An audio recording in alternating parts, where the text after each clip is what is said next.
I've been hungry.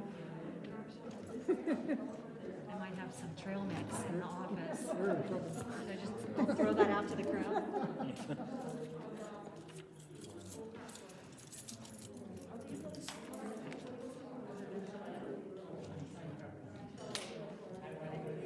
So, Wednesday, I'm in there.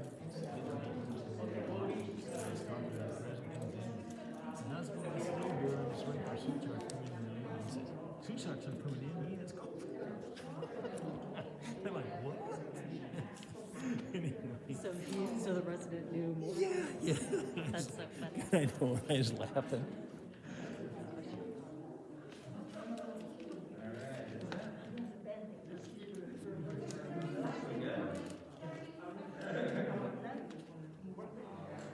Welcome everybody, my name is Jessie Miles, I'm the fitness manager here.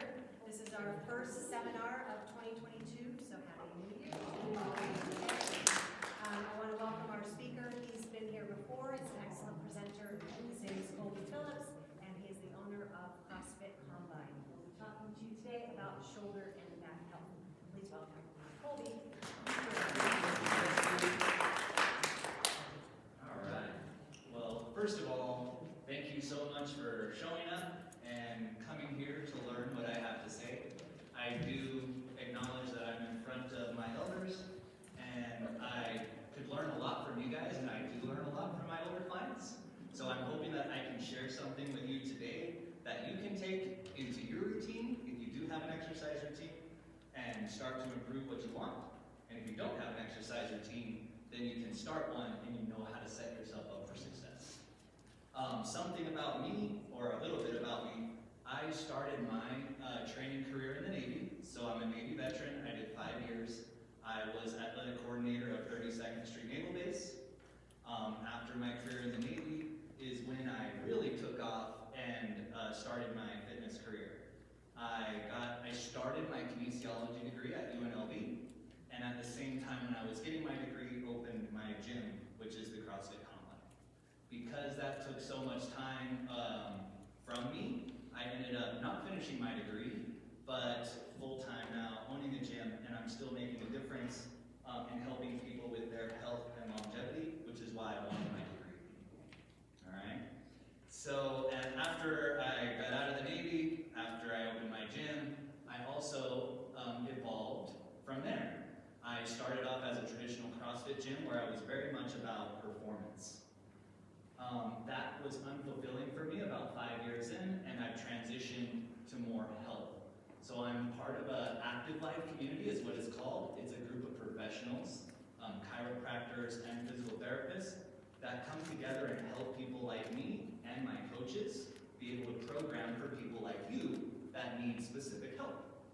So that's a little bit about my journey and why I'm here today. Now let me figure out my mouse.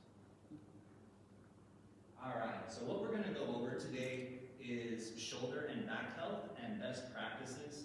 I'm going to talk about why your back or shoulders would start hurting. We're going to go into some great exercises for your back. The shoulder, I'm going to talk about how it hurts and how it starts to hurt over time, but it would be very hard for me to stand in front of you today and give exercises for that because of how individual it is. So I will talk about concepts that you can take and basically apply it to any body part. I talked to some of you before the presentation and someone asked me about hip pain, and you could take these concepts and apply it to any body part. So that's my goal today, is to have you take that away. Let's see. And then how to set yourself up and develop your own workout routine. So starting off, we're going to get into the shoulder. So first things first, just look at that. There is a lot going on in your shoulder joint. So that means there's many things that could happen and many ways that you could hurt that joint right there. But in simple terms, we know what we want the shoulder to do, right? We want the shoulder to be able to press things, and we want it to move through its full range. And we want it to not hurt. So regardless of how complicated it is with all the muscles and tendons and attachment points, we know what we want it to do. So we do tests when I work with people to see if the shoulder is functioning right. So I have a test that I can have all of you do with me today. If you're interested, just find yourself some space. If you're not interested, you can stay sitting. But if you are interested, you can stand up, find yourself a little space so you won't hurt or hit anybody. Hopefully it won't hurt anybody. And something about this, I want everyone to go very, very slow. This is you starting to understand your body, so you need to pay attention to if any pain starts to happen. If any pain starts to happen, please stop, and then just relax. So we're just seeing how our shoulders function. So get your feet under your hips, and make sure the toes are straight. Cool. Stand up nice and tall. And then all I'm going to have you do is place your palms forward. Nice. And then very slowly, so we can feel what's happening, keep your arms straight, and see if you can touch the biceps to the ears. Cool. And then relax. So if they were a little bit in front, or if they only got to here and we couldn't get up where the elbows had to bend, all that's completely fine. It's just where you're at. So it's just good information to know. How does my shoulder move? So go ahead and take a seat. Thank you for participating. That was great. I got the whole group up there.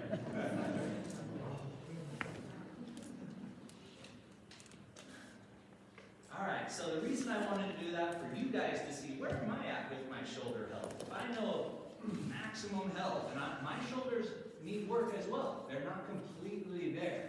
Is touching the biceps to the ears, then we can start developing a plan of what we need to work on. So now I want to talk about the ways you hurt your shoulder. One of the main reasons or ways you hurt your shoulder is traumatic injury. That should come to no surprise to anybody. If you fall, go to catch yourself, and your shoulder pops in and out, you're going to cause damage to those tissues that are holding the shoulder joint in place. All right? So one of the things, another thing that could hurt your shoulder, it appears as just you're walking around one day and you're like, oh, my shoulder just started hurting out of nowhere. So sometimes people think that your shoulder can just start hurting out of the blue, but what people don't know is there can be traumatic events that are rare that cause micro tears to your shoulder that won't cause pain, and they can stay dormant for several years. So thinking about, man, did I ever kind of bug my shoulder when I was picking up a suitcase, or maybe I started working out again and did a shoulder workout and it was sore for a couple days, and then I was fine for an extended period of time. And then out of the blue, it starts hurting. So we call this degenerative tears, and it's good to know that I did tear something along the way, and that's why my shoulders hurt. So the two reasons that your shoulder can start hurting, number one, you fall and hurt it, and now you have shoulder pain, or you have a degenerative tear that took some time to rear its head. All right? So now, let's get into the back. Same thing. And when I talk about the back, I feel like and especially as it relates to back pain, I'm not going to be able to talk only about the back. You have to talk about the core. All right? So, let me get my notes here.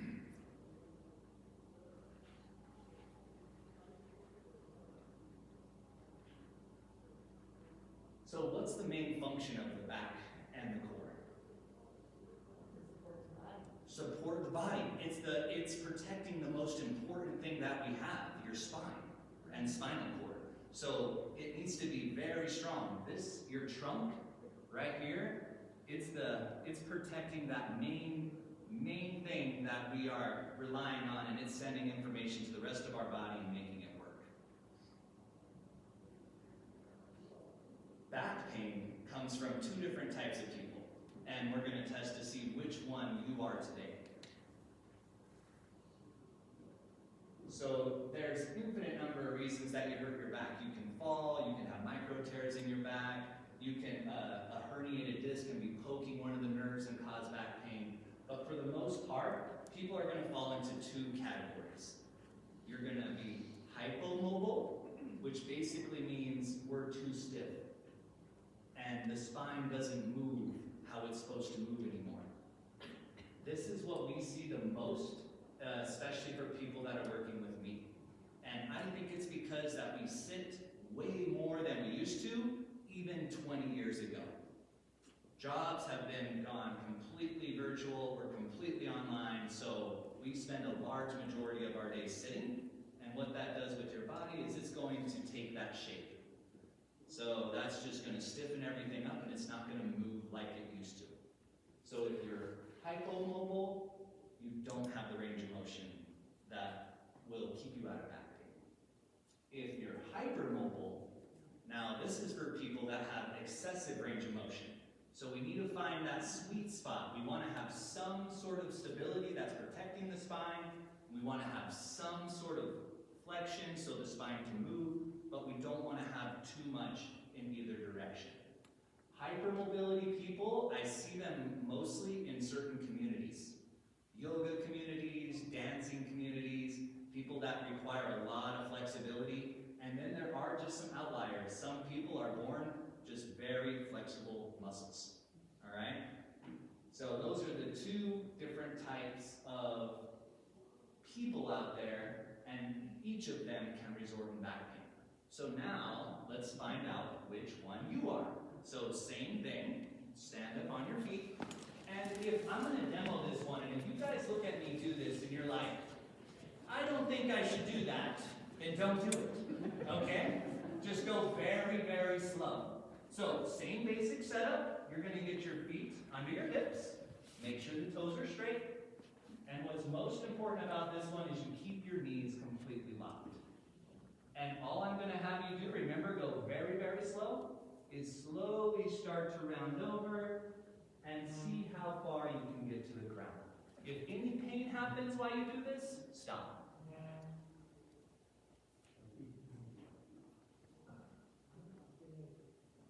Nice, and then when you're done, slowly stand back up.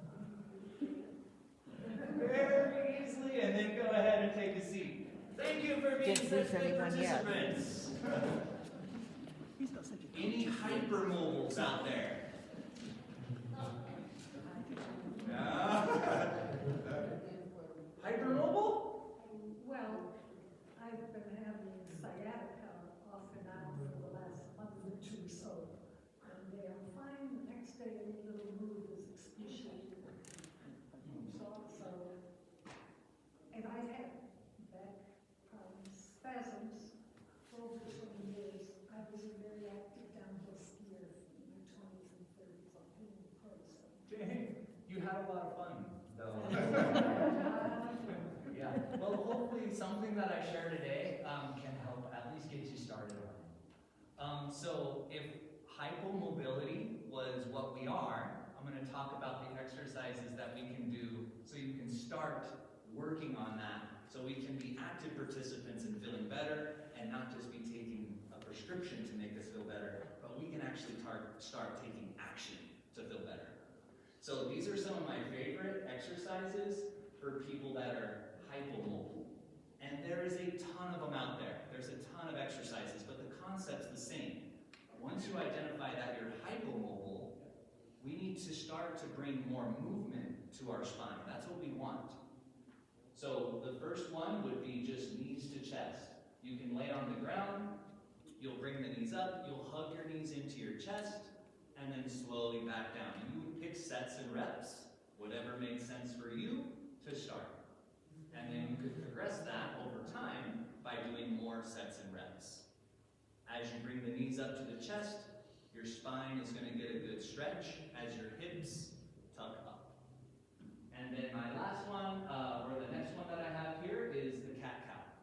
If you've done any yoga, this should look very familiar to most people. Even if you don't do yoga, I think we have all seen the cat-cow. That one makes a lot of sense if we're hypomobile because it's taking the back into full flexion and then all the way into full hyperextension. I'll do that for you later, Bob. So, you get it, right? Yes, ma'am. you have any exercise similar, only standing? Only standing? Because some people cannot get up off the floor very easily. Yeah, right? Some people can't get on and off the ground. You could, yeah. So let's talk about that, because that's a great question. How would you scale something like a cat-cow down? Ah, yeah. So I was in physical therapy a couple of years ago, and he said, you can do those in bed before you get out of bed. Ah, like laying flat? Could you repeat what she said? She basically said that she talked to another expert, and he said that you could do them in your bed before you get out of bed. Even cat cow, it's hard, but you can do it. If you have trouble getting off the floor, it's another option. Yeah, yeah. Yes, ma'am. Yeah, the cat one is, I've had 2 total knees, and so I can't do it on the floor, but I can do it really well in the bed. In the bed, nice. So I do it in the bed too. Cool. Good. You can do it on the chair. I was gonna suggest that, yeah. The chair, right? So she said you could do it in the chair as well. Like we just pointed out, there's lots of ways, right? But what are we doing? We know what we need to do because we identified what we are. So that's why it's important to identify what you need before you start doing exercises. Because if you were someone that was hypermobile, you don't need to be doing this. This would be the last thing you would need. Does that, you guys see how that, you wouldn't need more flexion in your spine if you already have so much flexion in your spine that that's actually the thing that's causing you pain. All right, cool, cool. I just wanted to drive that point home. So now, any other questions on this? All right, so now let's talk about what you would do if you are hypermobile. And I will say that a lot of these, especially as it pertains to the core, would be good for those that are hypomobile too. If you're tight, you also want to strengthen, in my experience. You'd want to combine the two. So these are 2 of my favorite exercises for people that are hypermobile. We're trying to build muscle, and we're trying to build strength so things are tight. The one on the left is a glute bridge. So the glutes are a major mover, and they are linked and have a major role in your lower back. So the stronger those can be, the more support you'll have in the low back. And then we have a plank. So a plank position is very good for strengthening the core, and that's going to carry over so you have better support if you're a hypermobile person, so you won't have as much back pain. You're going to start to build that strength. So now let's talk about how to scale these 2. I feel like you could do the glute bridges in your bed pretty well. And for the plank, it can be scaled. You do not have to do what the woman is doing on the ground there. You can use any elevated surface to start, and this is how you would progress it. You start easy, and then you start slowly making it harder. I would just lean up as long as I'm supporting myself, and if I have some sort of activation here in my core, that's all we're looking for. So find a height that's good for you. Pick a number that's good for you as far as time goes. Okay, I can do 20 seconds and it's kind of challenging. Do that 3 times, there's your core routine. All right?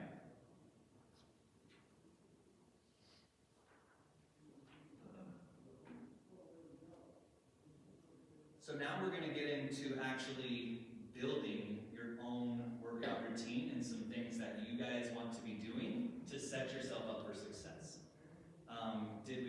How are we doing on our New Year's resolutions? Yeah? Still good? Okay, can we make some and then maybe we fell off, we're about halfway through? Alright, a big part of setting yourself up for success when you start a workout program is some key things that we're going to talk about here. Alright? So, first things first, it's overwhelming. You walk into the gym, you have a sea of machines, you have all these things you could do, you Google back exercises, you're going to get bombarded with tons of things. So we want to simplify what we're doing. So the very first thing you have to do is, what am I going to start working on? Pick one. And if you're not doing any of it right now, then you're going to have a temptation to start to work on all the things. Just pick one so you can start a habit and then you can add things to it once you develop the routine. So you can start working on my back. I got some back exercises I can start doing. I can start working on my shoulder. And then you have to identify in that realm if there's anything really important that you have to know around the exercise selection. Do I need flexibility or do I need strengthening? Then it's very helpful, and I do this with all of my clients and myself to set me up for success, write out a plan for how you're going to fix the problem. So it's really important, especially if you don't already have an exercise routine, to start to write it down. Even if you don't make it to the gym, keep writing it down on the days you want to go. Your brain will see it, and then maybe one day you'll go, if you haven't gone already. You need to know the answers to these questions. What exercise am I going to do? You need to know this before you step foot in the gym. Because if you don't, you'll get into the gym, and then it's just overwhelmed with all the possibilities of things you could do. Then, when am I going to do them and where? You have several really amazing fitness facilities here in Sun City. Decide which one you're going to be at. If you don't know where they are, where the fitness facility is, make sure you go find out where it is so you know what you have access to. And then, how am I going to know it's working? This is the most important thing that I think we do with our clients. You want to get a test. So I did 2 tests with you today. We saw if we could raise our arms up overhead. We saw how far we could get to the ground. So when you guys are picking your exercise selection,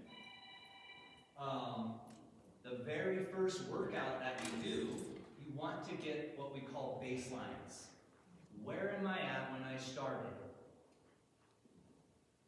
I went to touch my toes and my hands were an inch from my knees. Then I can start my exercises that I wanted to do. Do them for a couple weeks and then retest it. Is what I'm doing working? Now I can get to my knees. All right.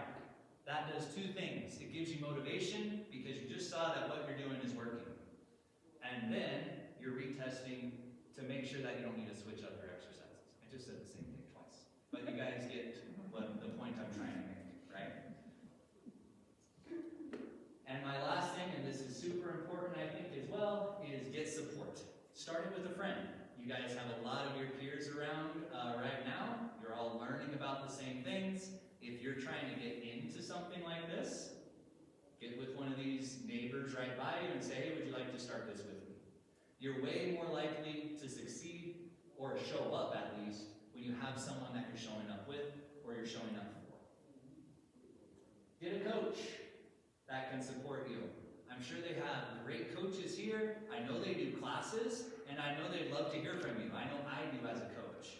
If you want to start one of their yoga programs or any of their group class, tell them that you're going to be there. That does 2 things. One, if you're not there, they may be reaching out to you. Hey, we missed you today. And then you've checked in with somebody and you know that they're expecting you. So it's going to set you up for success. You are going to show up.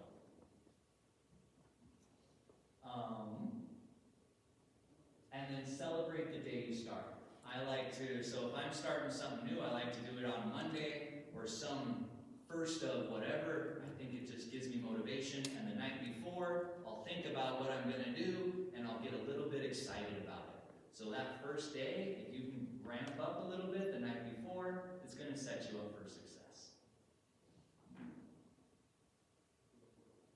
And now we're going to get into this pyramid right here is how you can start to build what exercises that you're going to do.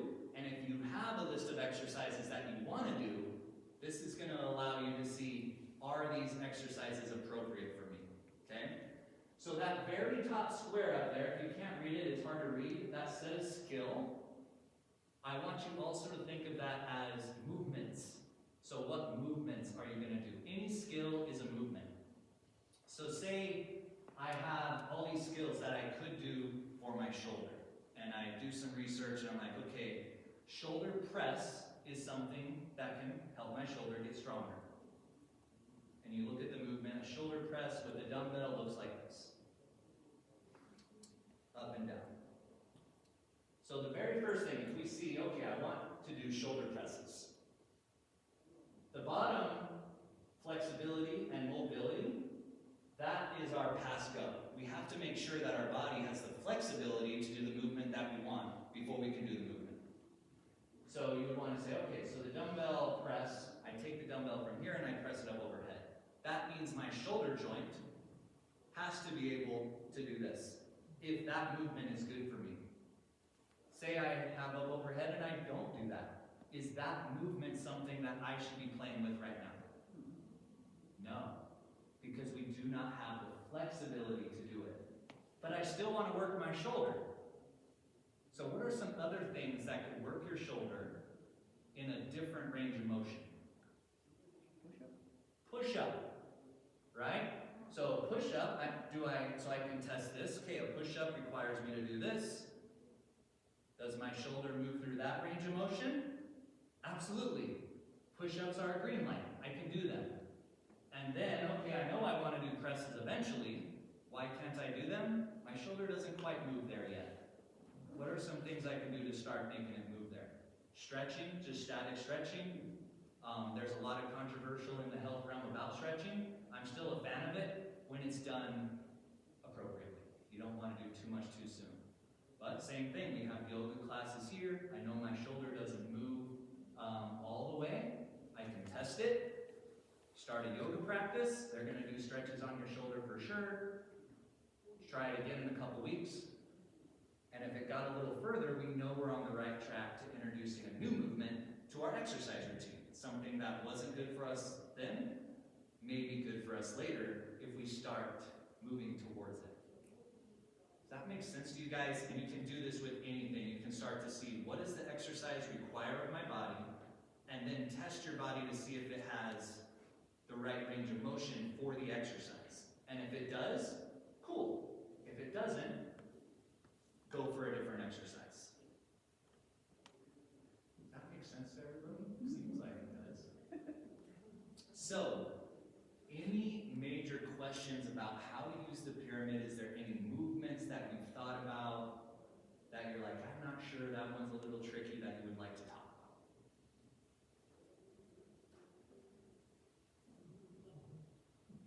Sophia. How do you translate push-up on the floor to something not on the floor? Ah, cool. So two things that Sophia just sparked in me, and this can go into when you're exercising. She asked, how would you modify the push-up? I can't do a push-up on the floor. What was that?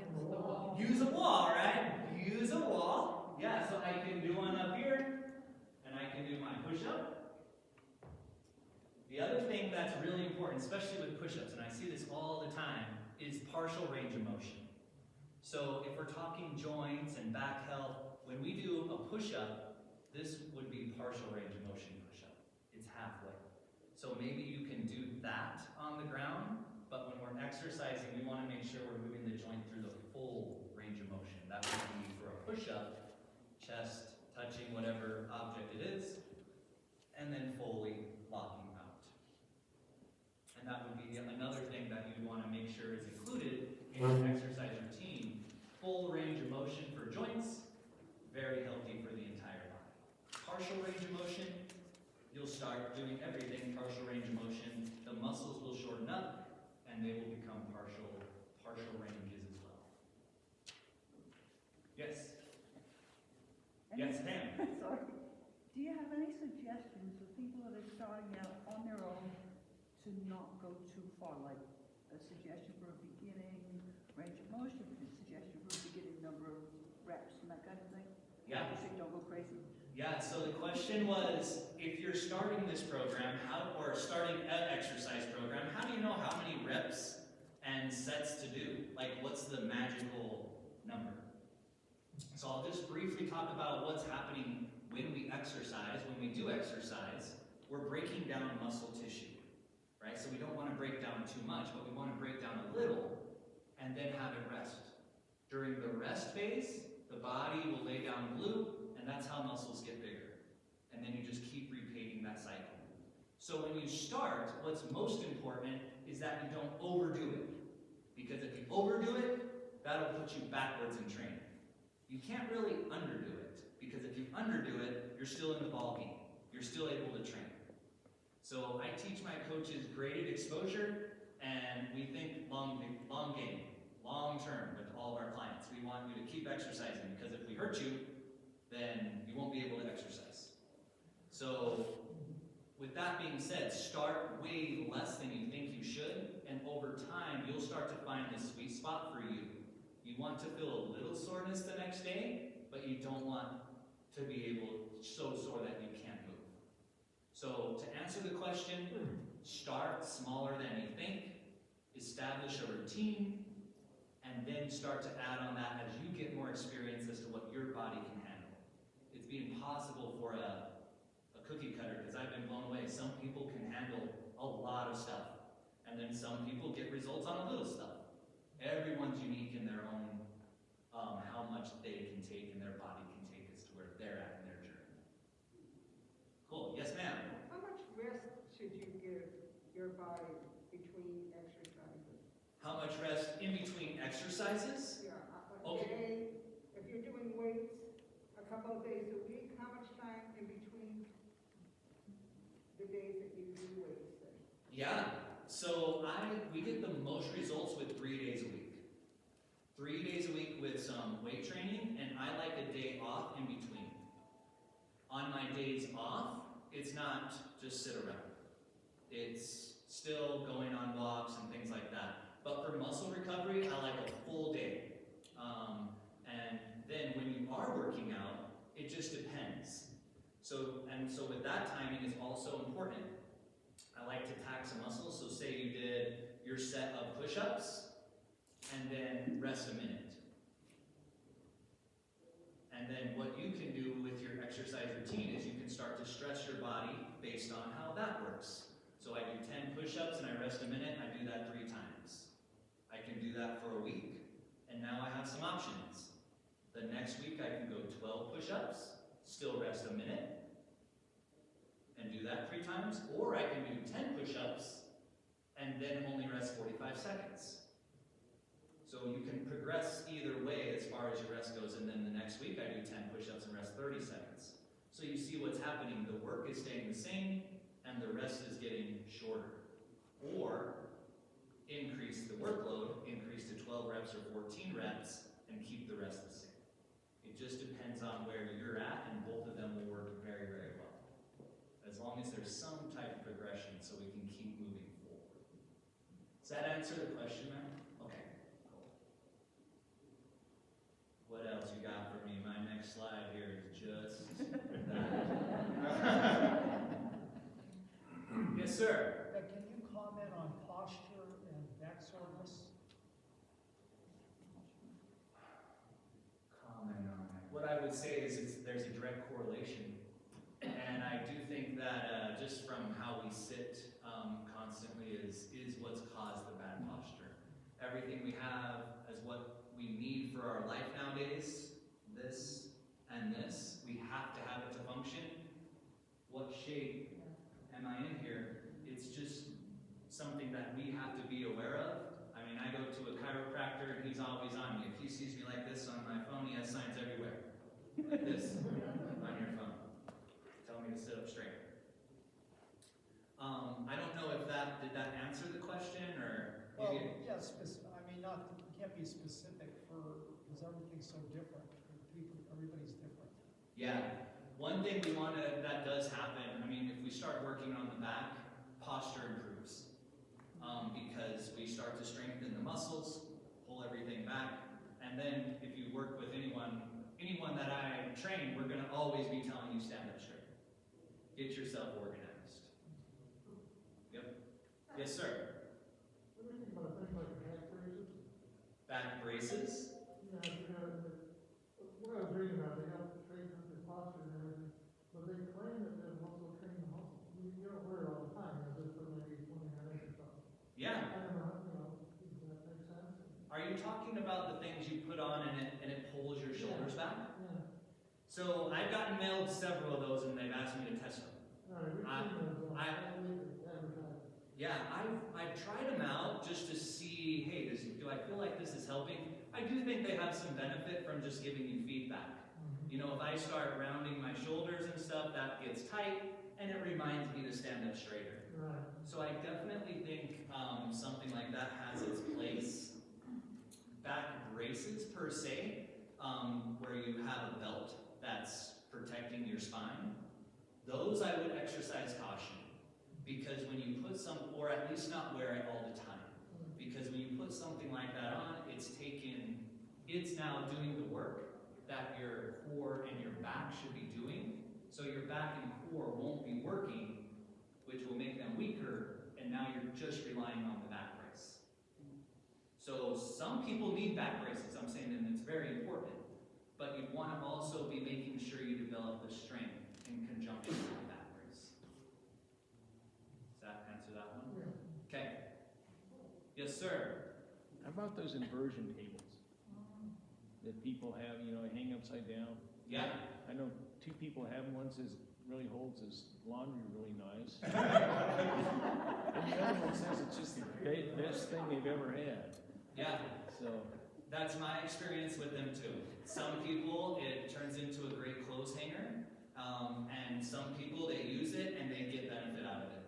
I think something like that could offer benefit for people that are hypomobile, right? Because what would the inversion table be trying to do? It's trying to lengthen, it's trying to stretch out the back. It's just one of those things that does work, but it has to be consistent and it has to be done with the right person. Yeah. Ma'am. Yes, miss. Yeah, yeah. How long do you suggest sitting at a computer before you get up? Sitting at a computer? That's a great question. With people that have desk jobs, I recommend every hour you have to get up and move. So, and moving meaning like, okay, I'm stuck in this shape, so what would I want to work on? I'd want to work on shapes not like this, and I want to get movement back. So, going for a walk, I'm a huge fan of just moving the knees because they sat there for a long time and got stagnant. So really, you're just trying to get a little bit of blood flow for about 5 to 10 minutes, and then go back to it. I think the biggest problem comes from 4, 5, 6, 7 hours of not moving. And then you do that for several days, then you add a year to that, and your body's stuck. So little 5 minutes here and there can be super beneficial. Yes, Sophia? And so that leads to my question. Are we ever too old to correct, let's say, a posture or the round of the shoulders or the knee, are we ever too old to just say, oh, I'm not gonna do it, I'm here? Yeah. I don't think, let's see, how do I want to answer this? That's a really good question. I think we always want to be working towards getting better. I can't stand up here and tell you, hey, if you do this, this will improve. But I can promise you, if you don't try to fix it, it definitely won't improve. So it's worth it to try, and by trying, something's gonna happen. Yeah, and from what I've seen, and this is why I'm so passionate about this, is I have seen it work. At least some way, right? And even if you set out to do something, say you're like, I wanna touch my toes and heal my back pain, okay? And you start an exercise program and it just never quite gets there. But it might be better, right? So a lot of times it's not the end result that really matters to us, it's the journey that helps us get there. So, is it hopeless? I would say definitely no, it's always worth trying. Yes, sir. I've been through these things, and of course, when I'm done, I feel better. Then I stop doing it, and that's a mistake. That's a problem. If you stop for too long, that's correct, and you have to start over. I think we all need to realize, it's almost like the right thing to do. Yeah, I tell people that all the time, because of the life we live, we don't live in a world that you guys grew up in, where you were. It just seems like, from what I hear, that there was a lot more movement and just not as much sitting at a computer. So Oh, exercise has to be a part of our life now. Everyone, if you're a Homo sapien, you need to make sure in 3 days a week, right? That's my magical thing. We need to be moving, and I call it a meat machine, because that's what we are. We need to be taking care of it. So, because we sit so often, we have to be maintenancing this on at least 3 days a week, so we can keep it moving properly. It used to take care of itself because every day we had to be moving, so we didn't lock up like we are now. Yeah.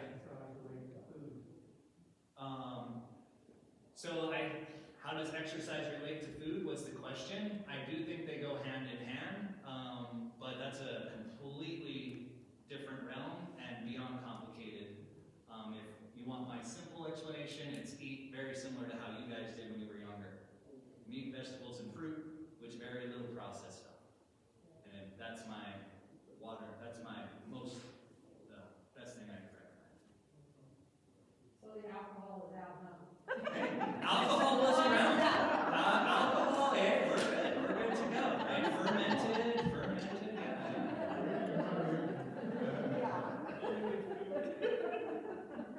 Which food group is that? All right. Anything else or any questions for me? You guys have been great. This was really fun.